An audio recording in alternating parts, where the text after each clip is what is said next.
안녕하십니까.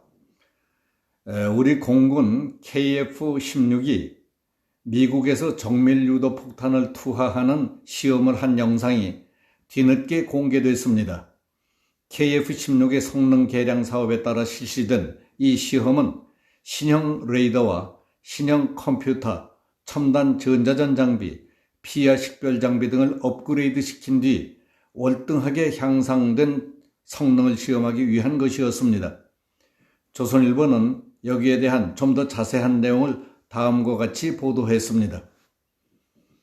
지난달 미국 캘리포니아주 에드워드 공군기지 SNS 채널에 한국 공군 KF-16이 사막 상공을 비행하면서 GBU-39 SDB 스마트 폭탄을 투하하는 시험 영상이 공개됐습니다.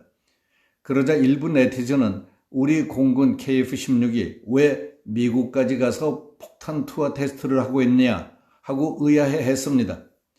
영상에 잡힌 KF-16은 미 공군 비행시험대대 마크를 달고 있었습니다.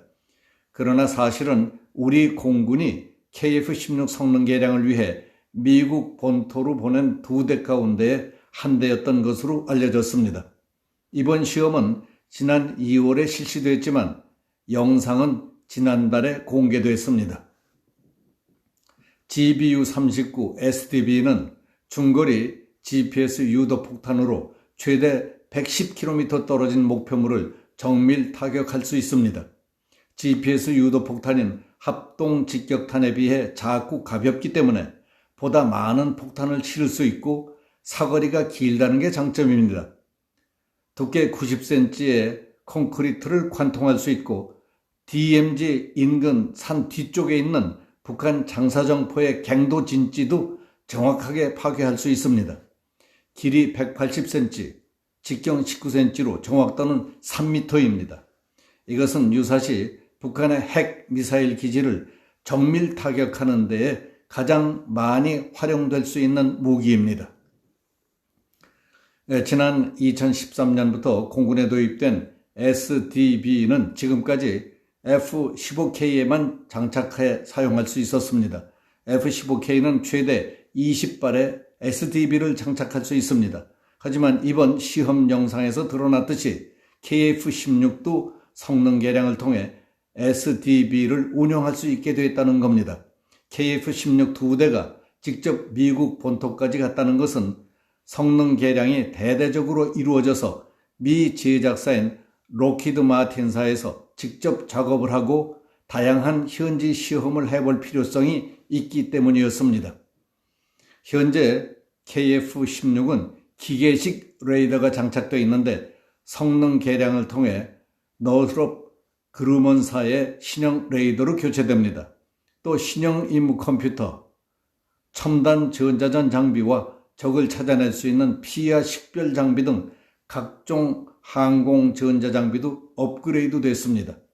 그렇게 된다면 4세대 전투기에서 AESA 레이더 등을 장착한 4.5세대 전투기인 F-16V로 탈바꿈하게 되는 것입니다.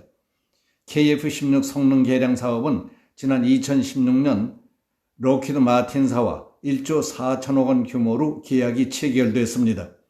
당초 미국 록히드 마틴사와 BAE 시스템스가 경쟁을 통해서 BAE 시스템스가 성능 개량 업체로 선정됐었습니다. 하지만 비용이 폭등해서 다시 록히드 마틴사로 바뀌는 우여곡절을 겪었습니다. 성능을 개량하려는 KF-16은 모두 130석대입니다.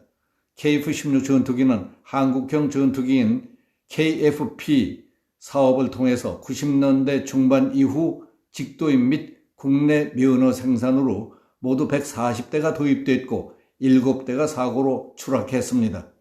당초 오는 2025년쯤 성능 개량 사업이 완료될 예정이었지만 2028년쯤으로 3, 4년쯤 늦춰질 것이라고 합니다. 성능 개량 외에 기골 보강 등 일부 수명 연장 사업이 추가됐기 때문입니다. 이에 따라 총 사업 비용도 1조 4천여억 원에서 2조 원으로 늘어난 것으로 알려졌습니다. 군소식통은 성능 개량 사업 완료 뒤 수명 연장 사업이 별도로 있었는데 사업 중 전력 공백 우려 등으로 한꺼번에 사업을 진행하기로 했다며 이를 통해서 총 사업 비용도 절감하고 KF-16을 2050년대까지 운영할 수 있게 됐다고 전했습니다.